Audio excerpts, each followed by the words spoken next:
Hi guys, welcome back to my channel, and as promised I'm here to do a little bit of a rundown of how I got my English teaching job in South Korea.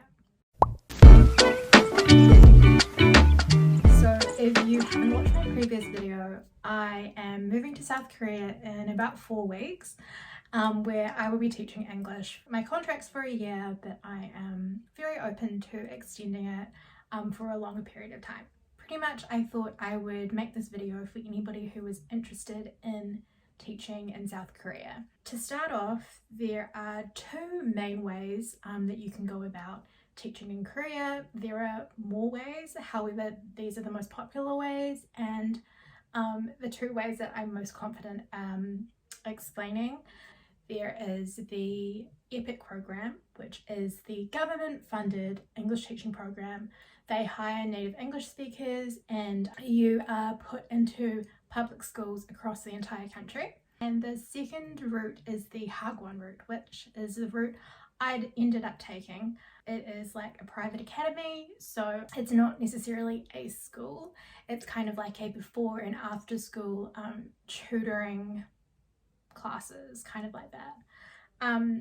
So those are the 2 main routes you can take when looking into teaching English in South Korea. And so I applied for the E2 visa, which is specifically English teaching. And to be able to apply for this, you need to be a citizen of one of the 7 listed countries. So that is New Zealand, Australia, the UK, Ireland, the US, Canada, and South Africa. Unfortunately, if you are not a citizen of any of those countries, you cannot apply for the E2 visa. There are other visas, but I'm not 100% sure whether you'll be able to get a job teaching. That is something that I don't know a lot about. I specifically only know about the E2 visa. As well as being a citizen of one of those 7 countries, you also need to have at least a bachelor's degree. So if you have a master's or a doctorate, you're absolutely fine, obviously, but a bachelor is a minimum. Other things that you may need is a TEFL, TESOL or CELTA certificate. These are English teaching qualifications, specifically, teaching English as a second language. If you are going through the EPIC program, you absolutely do need to have the certification. If you are going down the Hagwon route, you don't necessarily need it. However, I would definitely recommend it because you are essentially learning about classroom management, students' learning abilities, and how to teach and create activities. So if you haven't taught before, it is very, very helpful. Some Hagwons will not require you to have the certification, but just for peace of mind, I definitely recommend doing it. There are quite a few courses that you can do online. There's also courses that you can do in person or as a mixture of both. So those are the 3 things that you need to think about if you are thinking of teaching in South Korea.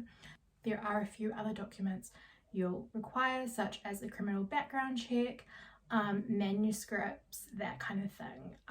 But those are the 3 main things that you will need in order to obtain an E2 visa. In terms of actually going and finding jobs, so for the EPIC program, you apply to be accepted into the program. That's quite a long process. So the process starts about 6 months before the intake that you would like to go in. In terms of Hagwons, it can really depend. Some people can find jobs literally in a week, 2 weeks. Other people, it can take quite a while, and it all depends on your preferences, what documents you already have on hand, all that kind of thing. So when applying for a Hagwon, the first thing you want to do is probably check out a couple of websites such as Dave's ESL Cafe and eslrock.com. I'll leave links to the websites below. These are pretty much job boards where recruiters and schools can post job listings. You can either apply to a recruiter. They'll have a whole list of Hagwons. which they will talk to and potentially set you up with interviews. You can also apply directly to schools, but essentially with recruiters, the thing I would recommend is to apply to as many recruiters as you can and to state everything that you are looking for. For example, your location. Definitely research locations that you might want to be in. I personally didn't want to be in Seoul. I wanted to be somewhere close by so that I could visit when I wanted to. So I chose the outer province as my ideal location. So it was close to Seoul, but it was far enough out where I felt like I may have more of a chance to practice my Korean more, be forced to use more Korean than say in the big metropolitan areas. So definitely do research into the areas that you might want to live in. Also put down the salary that you are expecting, whether you would like to do like day or morning shifts or whether you'd be keen to do evening shifts. So definitely state everything when you are emailing your recruiter so that they know straight away exactly what you're looking for. Hopefully that will mean that they won't send you schools that you're not interested. They'll only send you schools that you are interested in. So once you've sent out all your emails to recruiters, you'll usually be asked to do an interview with your recruiter. That's just kind of like an interview to get to know you more, so that they can then go to schools and say, hey, I've got this candidate who is really great. They have this experience, blah, blah, blah. Would you be interested in interviewing with them? Now, the important thing to remember is that recruiters are not working for you. So obviously there are a lot of really, really nice recruiters, but essentially they are working for the schools. So once they find someone that the school is able to hire, they will be paid commission for that. So it just means that you need to be a little bit wary. You know, if there is a school that you're kind of unsure about, but a recruiter is really pushing you into it to make a decision, just keep that in mind, that they may not have your best interests in mind. It is what it is, really. You just need to make sure to do your research and know what to expect. So once you've had your interview with your recruiter, you know, everything went well, they are most likely then going to end up offering you interviews with some schools. There are a few things that you need to think about when interviewing with the schools, like questions that you'll want to ask, research that you'll want to do on the schools. I feel like I should do this in a separate interview because there are a few things that you will want to look out for, and that will just take up way too much time to explain in this video. So I will do a more specific video about the interview process and kind of things to look out for when choosing a Hagwon to go with. So fast forward, you have interviewed with some Hagwons, you found a Hagwon that you think you really, really like, you like the vibe, you've chatted to a current or past teacher who's worked there before. I'll talk about that a little bit more in my next video. So they will then send you a contract. Obviously you want to go through that contract with a fine-tooth comb, just like you would with any other contract. If everything looks great, you sign the contract, send it off, and then is the part where you gather all your documents. So for the documents, like I mentioned before, you need your bachelor's degree, you'll need a photocopy of your passport to obviously prove that you are a citizen of one of those 7 countries.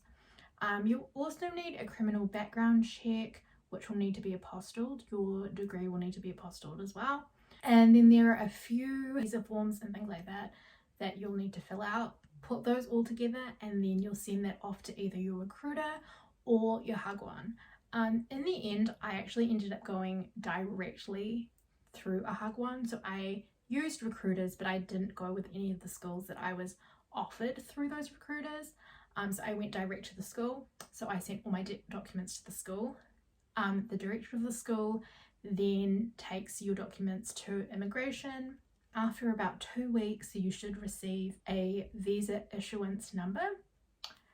You take that number and then you send some more documents to your Korean consulate or embassy, and it's through them that they will actually issue you a visa. So that is actually what I am currently waiting for right now. So once that arrives, I will be booking my flights and getting out of here, really. But yeah, that's essentially kind of like a timeline. With Hagwons, this could all happen very quickly. However, the process that takes the longest time is just getting all your documents together. So getting documents apostilled can take quite a while. Mine took about a month. I know some people have had to wait a lot longer, so it's definitely a good idea to get all your documents prepared as soon as you can, and probably before you start applying for Hagwons. So yeah, that is pretty much it. If I've missed anything or if there's anything you need some more clarity about, please let me know in the comments. I'll answer them as best I can. Like I said, I will make a more detailed video about the interview process and deciding on a Hagwon. I feel like I rambled quite a bit, but I hope that you were able to get something out of this. I hope it was helpful, and I hope to see you in my next video. Bye!